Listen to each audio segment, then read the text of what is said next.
कार्तिक और नेहा एक नव विवाहित जोड़ा हैं जिनकी शादी को अभी कुछ ही वक्त बीता है, लेकिन बाहर से सामान्य दिखने वाली इस शादी के पीछे का सच बेहद डरावना है। बंद दरवाजों के पीछे कार्तिक एक हैवान है जो हर दिन अपनी पत्नी नेहा के साथ मारपीट करता है और उसकी मर्जी के खिलाफ उसके साथ शारीरिक संबंध बनाता है। बेचारी नेहा खामोशी से यह सब अत्याचार सहती रहती है और अपना दर्द किसी से साझा नहीं करती। असल जिंदगी में नेहा एक कोचिंग सेंटर में पढ़ाती है, जबकि कार्तिक एक कॉर्पोरेट कंपनी में नौकरी करता है। कार्तिक का काम के प्रति रवैया बेहद खराब है। इसी वजह से एक दिन कंपनी की एचआर उसे नौकरी से निकालने की चेतावनी देती है। अपनी गलती सुधारने के बजाय कार्तिक एक घिनौनी चाल चलता है। वह एचआर को एक प्राइवेट वीडियो दिखाता है जिसमें वह और कंपनी का बॉस साथ है। कार्तिक धमकी देता है कि अगर उसे निकाला गया तो वह यह राज सबके सामने खोल देगा। ब्लैकमेल होकर एचआर को मजबूरन पीछे हटना पड़ता है। इस घटना के बाद कार्तिक अपने ऑफिस के दोस्तों के साथ एक बार में जश्न मनाने जाता है। वहाँ शराब के नशे और हंसी मजाक के दौरान उसका एक दोस्त कार्तिक की पत्नी नेहा को लेकर कुछ भद्दी बात कह देता है। यह सुनते ही कार्तिक के सिर पर खून सवार हो जाता है। वह गुस्से में एक कांच की बोतल तोड़कर उस दोस्त के सिर पर दे मारता है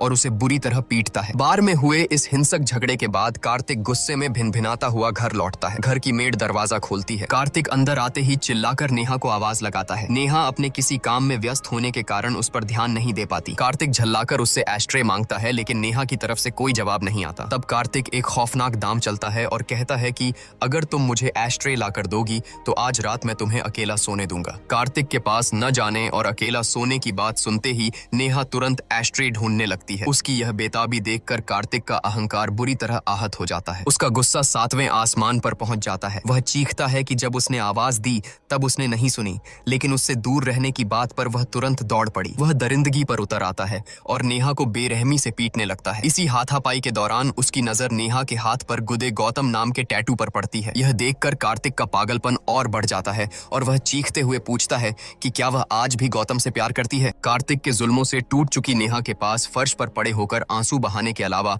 और कोई चारा नहीं था। अपनी इस नारकीय जिंदगी और दर्द के बीच वह बेबस होकर अपने बचपन की यादों में खो जाती है। असल में गौतम नेहा के बचपन का दोस्त था। दोनों पड़ोसी थे, साथ साथ स्कूल जाते और घंटों एक दूसरे के साथ खेलते थे। नेहा का बचपन बहुत दुखों भरा रहा था। जब वह बहुत छोटी थी तभी एक हादसे में उसके माता पिता का देहांत हो गया था। उसके बाद वह अपनी नानी के साये में पली बढ़ी, लेकिन किस्मत को शायद कुछ और ही मंजूर था।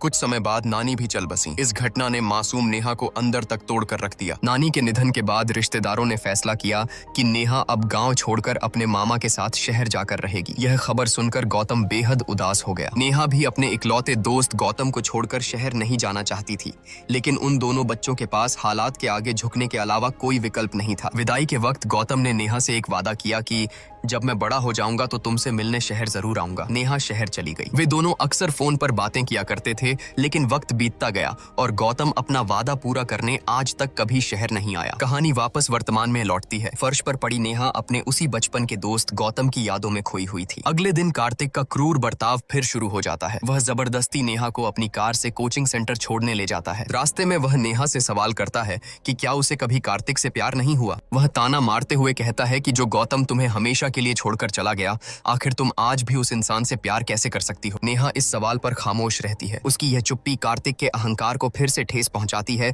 और वह हैवानियत पर उतर आता है। वह कार में ही नेहा की मर्जी के खिलाफ उसके साथ जबरदस्ती करता है। अपनी हवस पूरी करने के बाद वह उसे कोचिंग सेंटर के बाहर उतार कर चला जाता है। नेहा असहनीय दर्द से कराह रही थी। वह लंगड़ाते हुए किसी तरह वॉशरूम की तरफ भागती है और वहां जाकर फूट फूट कर रोने लगती है। उसकी ऐसी दर्दनाक हालत देखकर उसकी दोस्त सौम्या घबरा जाती है और उसके पीछे पीछे वॉशरूम पहुंचती है। अंदर का नजारा देखकर सौम्या सन्न रह जाती है। नेहा के शरीर से खून बह रहा था। घबराकर सौम्या उससे पूछती है कि ये सब क्या है, तुम्हें क्या हुआ है। अब तक हर जुल्म खामोशी से सहने वाली नेहा का सब्र टूट जाता है। वह रोते हुए सौम्या को गले लगाती है और अपनी घुटन भरी जिंदगी का पूरा खौफनाक सच उसके सामने खोलकर रख देती है। वह गिड़गिड़ाते हुए सौम्या से विनती करती है कि मुझे कार्तिक से बचा लो, वरना वो एक दिन मुझे जान से मार डालेगा। सौम्या की आंखों में आंसू और दिल में गुस्सा था। वह तुरंत नेहा को अस्पताल ले जाती है जहां उसका इलाज होता है। सौम्या नेहा को समझाती है कि यह जुल्म अब बर्दाश्त के बाहर है और उसे बिना देर किए पुलिस स्टेशन जाकर कार्तिक के खिलाफ शिकायत दर्ज करानी चाहिए, लेकिन नेहा बेबसी से इनकार कर देती है। वह रोते हुए एक कड़वा सच बताती है कि कार्तिक कोई अजनबी नहीं बल्कि उसके सगे मामा का बेटा है। उसकी शादी उसी घर में हुई है जिसने उसे बचपन में अनाथ होने के बाद पनाह दी थी। नेहा कहती है कि अगर कार्तिक जेल गया तो उसके मामा जीते जी टूट जाएंगे और वह अपने मामा को यह दुख नहीं दे सकती। अस्पताल से दवाइयां लेकर नेहा किसी तरह घर लौटती है, लेकिन वहशी कार्तिक को उसकी हालत पर जरा भी तरस नहीं आता। वह फिर से उसके करीब आने और जबरदस्ती करने की कोशिश करता है, लेकिन इस बार नेहा का सब्र जवाब दे जाता है। वह उसे खुद को छूने तक नहीं देती और खौफनाक इरादे के साथ चेतावनी देती है कि अगर आज तुमने मुझे हाथ भी लगाया तो मैं अपनी जान दे दूंगी। नेहा की यह बात सुनकर कार्तिक एक पल के लिए रुकता है, लेकिन उसके चेहरे पर कोई पछतावा नहीं था। वह एक शैतानी हंसी हंसता है और कमरे से बाहर निकल जाता है। अगले दिन जब सौम्या नेहा से इस उलझे हुए रिश्ते की पूरी सच्चाई पूछती है तो नेहा उसे अपने अतीत के काले पन्नों में ले जाती है। नेहा बताती है कि जब उसकी नानी मौत के करीब थीं, तो उन्होंने मरने से पहले नेहा के मामा से एक आखिरी वादा लिया था। उन्होंने कहा था कि वे नेहा को अपने साथ शहर ले जाएं, उसकी परवरिश करें और बड़ी होने पर उसकी शादी कार्तिक से करवा दें, ताकि अनाथ नेहा हमेशा अपने मामा की नजरों के सामने सुरक्षित रहे। मामा नेहा को अपने घर ले आए और उसी दिन उन्होंने नेहा की कार्तिक से पहचान कराते हुए कह दिया था कि बड़ी होकर दोनों की शादी होगी। यह सुनकर कार्तिक बहुत खुश हुआ था, लेकिन छोटी सी नेहा ने इस बात को गंभीरता से नहीं लिया। हालांकि वक्त के साथ कार्तिक की यह खुशी एक खतरनाक जुनून में बदल गई। जैसे जैसे नेहा बड़ी हुई, कार्तिक एक मनहूस साये की तरह उसके पीछे पड़ गया। वह बचपन से ही नेहा को अपनी पत्नी और अपनी जागीर मान चुका था। वह हर पल उस पर पैनी नजर रखता था। अगर गलती से भी कोई इंसान नेहा को छू लेता तो कार्तिक जानवरों की तरह उसकी बेरहमी से पिटाई कर देता था। कार्तिक का यह साइको और जुनूनी रूप देखकर नेहा अंदर ही अंदर खौफ में जीने लगी थी। उसे समझ नहीं आ रहा था कि वह इस अदृश्य कैद से कैसे बाहर निकले। इसी घुटन भरी जिंदगी और खौफ के साये के बीच नेहा के लिए एक ही सहारा था, उसका बचपन का दोस्त गौतम। दोनों अक्सर फोन पर घंटों बातें किया करते थे। दूरियों के बावजूद उनकी यह मासूम दोस्ती धीरे धीरे प्यार में तब्दील होने लगी थी और वे दोनों एक दूसरे को चाहने लगे थे। लेकिन नेहा कार्तिक के खतरनाक मिजाज को जानती थी, इसलिए उसने गौतम और अपने इस अनकहे प्यार के बारे में अपने मामा और कार्तिक को भनक तक नहीं लगने दी। एक दिन अचानक नेहा की जिंदगी में जैसे दोबारा बहार आ जाती है, जब गौतम उसके सामने खड़ा होता है। इतने सालों बाद अपने बचपन के दोस्त को देखकर नेहा की खुशी का कोई ठिकाना नहीं रहता। दरअसल गौतम के पिता की तबीयत काफी खराब थी और वह उनका बेहतर इलाज कराने के लिए उन्हें शहर लेकर आया था। उसका परिवार भी वहीं रुका हुआ था। गौतम के शहर आने से नेहा की जिंदगी में एक नई रोशनी आ जाती है। वह गौतम और उसके परिवार के साथ काफी वक्त बिताने लगती है। उसके घर वालों से मिलकर नेहा को उस अपनेपन का एहसास होता है जिसके लिए वह सालों से तरस रही थी। गौतम के प्रति अपने बेइंतहा प्यार को जाहिर करने के लिए